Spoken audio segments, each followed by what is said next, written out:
Hello viewers, আসসালামু আলাইকুম। আমি ডক্টর নুসরাত জাহান দৃষ্টি, ক্লিনিক্যাল সোশ্যাল ওয়ার্কার এবং সেক্সুয়াল হেলথ এডুকেটর। সবসময় চেষ্টা করি যৌন স্বাস্থ্য শিক্ষামূলক বেশ কিছু তথ্য নিয়ে আপনাদেরকে সেগুলো যেন সহজভাবে উপস্থাপন করা যায় আপনাদের সামনে, এবং আপনারা যেন সেই বিষয়গুলো সম্পর্কে একটা স্পষ্ট ধারণা পান। আমার উদ্দেশ্য কখনোই ধর্মীয়ভাবে বা কোনোভাবেই কাউকে কিন্তু আঘাত করা নয়। আমি মূলত চেষ্টা করে থাকি যে চিকিৎসা বিজ্ঞানের আলোকে যে বিষয়গুলো আপনারা অনেকেই আমার কাছে জানতে চান বা আমাকে অনেকেই প্রশ্ন করে থাকেন, সেই বিষয়গুলো সম্পর্কে আপনাদেরকে একটা সহজ বা একটা স্পষ্ট ধারণা দেওয়ার। তাই কেউ এটাকে খারাপভাবে নেবেন না। ধন্যবাদ। সবচেয়ে বেশি যে প্রশ্নটা আমাকে করেছেন বা সবচেয়ে বেশি আমি যে প্রশ্নটা পেয়েছি সেটা হচ্ছে যে অনেকেই যারা আমরা বলে থাকছি যে ওরাল সেক্সে যারা অভ্যস্ত বা যারা ওরাল সেক্স এনজয় করে থাকেন, উপভোগ করে থাকেন, তারা অনেকেই আমাকে প্রশ্ন করেছেন যে আসলেই হচ্ছে ওরাল সেক্সের ফলে যে ডিসচার্জটা আসে নারী এবং পুরুষ উভয়ের ক্ষেত্রে, সেটা কি আসলে হচ্ছে আমরা বলে থাকছি যে সেটা কি আসলে স্প্লিট করতে হয় নাকি সেটা আসলে সলও করা যায়, মানে আমরা বুঝাচ্ছি যে সেটা কি আসলে গিলে ফেলা যায় নাকি সেটা আসলে বের করে দিতে হয়। এইটা নিয়ে অনেকেই আমাকে প্রশ্ন করেছেন এবং এই প্রশ্নটা সম্পর্কে আমার মনে হয় যে একটা স্পষ্ট ধারণা প্রত্যেকেরই জানা উচিত। অর্থাৎ আপনি যদি ওরাল সেক্সে অভ্যস্ত হয়ে থাকেন এবং আপনি যদি এটাকে এনজয় করে থাকেন, সেই ক্ষেত্রে অবশ্যই আপনি নারী পুরুষ অর্থাৎ স্বামী স্ত্রী উভয়ে চেষ্টা করবেন এই ভিডিওটি দেখার এবং এই ভিডিওর মাধ্যমে একটা স্পষ্ট ধারণা নেওয়ার।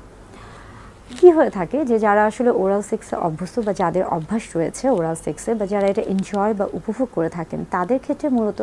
একটা পর্যায়ে গিয়ে কিন্তু তারা হচ্ছে আপনার নারী এবং পুরুষের যে জনন অঙ্গগুলো রয়েছে, আমরা বলে থাকছি যে পুরুষদের ক্ষেত্রে তার যে পুরুষ লিঙ্গ বা পেনিস, এবং স্ত্রীদের ক্ষেত্রে বা নারীদের ক্ষেত্রে আমরা বলে থাকছি যে তার ভালভা, তারপরে ক্লাইটোরিস, ল্যাবিয়া মেজোরা মাইনরা এবং পরবর্তীতে ভ্যাজাইনা। তো সেই ক্ষেত্রে হয়ে থাকছে যে অনেকে এটাকে টাচ করে থাকেন, কিস করে থাকেন বা অনেকে লিক করে থাকেন, এবং অনেকে হচ্ছে দেখা যাচ্ছে যে এই অবস্থাতে অর্থাৎ হচ্ছে তারা যখন এই কাজগুলো করতে থাকেন সেই ক্ষেত্রে অনেক সময় কিছুটা ডিসচার্জ হয়ে আসে, এবং অনেকের ক্ষেত্রে দেখা যাচ্ছে যে এই ডিসচার্জটা খুব বেশি পরিমাণে হয়ে যায়, এবং সেই মুহূর্তে যদি আপনার মুখে সেই ডিসচার্জটা চলে আসে সেক্ষেত্রে আপনি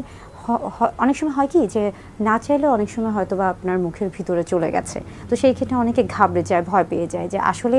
এই যে ডিসচার্জটা যাচ্ছে এটা যদি তার মুখে চলে যায় সেই ক্ষেত্রে কি তার কোনো সমস্যা হবে কিনা, কিংবা তিনি যদি গিলে ফেলেন সেক্ষেত্রে তার কোনো সমস্যা হবেন কিনা। আবার অনেকে প্রশ্ন করে থাকেন যে এটা যদি তিনি খেয়ে ফেলেন বা মুখে চলে যায় তাহলে সেই ক্ষেত্রে পরবর্তীতে তিনি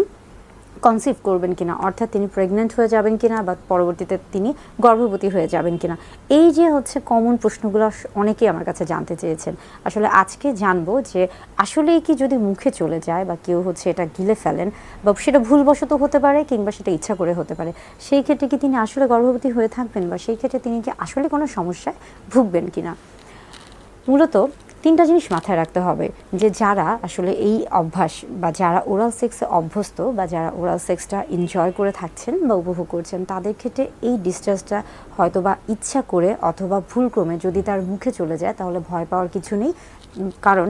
এইভাবে যদি মুখে চলে যায় সেই ক্ষেত্রে তিনি কিন্তু প্রেগনেন্ট হবেন না বা কনসিভ করবেন না, অর্থাৎ এই দিক থেকে তিনি নিশ্চিন্ত যে তিনি গর্ভবতী হচ্ছেন না। আবার অনেকে যদি এটা গিলে ফেলেন সেটা ইচ্ছা করেও হতে পারে বা ভুলবশত হতে পারে, সেই ক্ষেত্রেও কিন্তু তাকে অবশ্যই হচ্ছে জানিয়ে রাখি যে তারও আসলে ঘাবড়ানোর কিছু নাই, যে তিনি কনসিভ করবেন না কিংবা তিনি কিন্তু প্রেগনেন্ট হবেন না বা গর্ভধারণ করবেন না। এই ক্ষেত্রে যেটা হয়ে থাকে যে তিনি যখন এটা গিলে ফেলছেন তখন আমাদের শরীরের যে পাকস্থলী রয়েছে অর্থাৎ আমাদের শরীরের যে হজম ক্রিয়াটা রয়েছে সেখানে গিয়ে এটা কিন্তু মিশে যায়, এবং একটা পর্যায়ে এটা আমরা বলছি যে ওয়েস্ট প্রোডাক্ট অর্থাৎ বর্জ্য পদার্থ হয়ে আমাদের শরীর থেকে এটা বের হয়ে আসছে। অর্থাৎ আপনি যদি এই ডিসচার্জটা আপনি যদি গ্রহণ করে থাকেন সেটা হচ্ছে মুখে বা ওরালি, তাহলে সেই ক্ষেত্রে কিন্তু আপনি কনসিভ করছেন না। তবে একটা জিনিস আপনাকে অবশ্যই মাথায় রাখতে হবে যে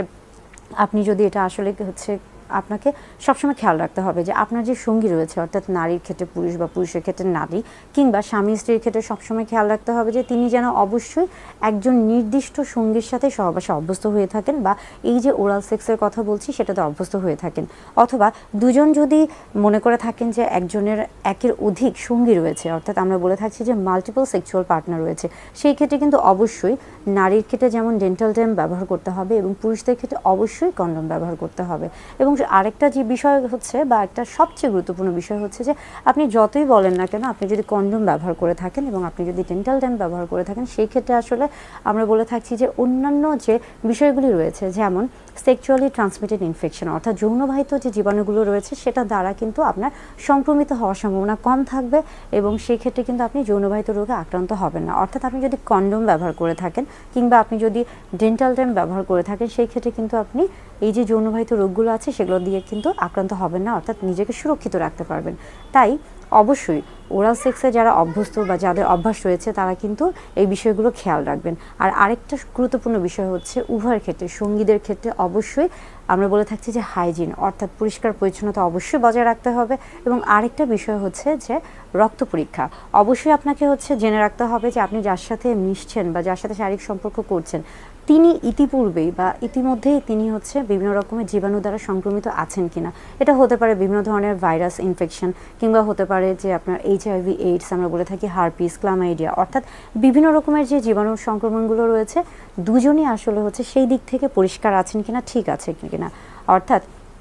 যারা ওরাল সেক্সে অভ্যস্ত বা ওরাল সেক্স পছন্দ করে থাকেন তাদের ক্ষেত্রে এই প্রত্যেকটা বিষয় জানতে হবে। আশা করি ভিডিওটা আপনাদের ভালো লেগেছে এবং হচ্ছে ওরাল সেক্স নিয়ে আমাকে যারা অনেক ধরনের প্রশ্ন করেছেন, আশা করছি যে তাদের সেই প্রশ্নের উত্তর আপনারা পেয়ে গেছেন এবং আপনারা উপকৃত হয়েছেন।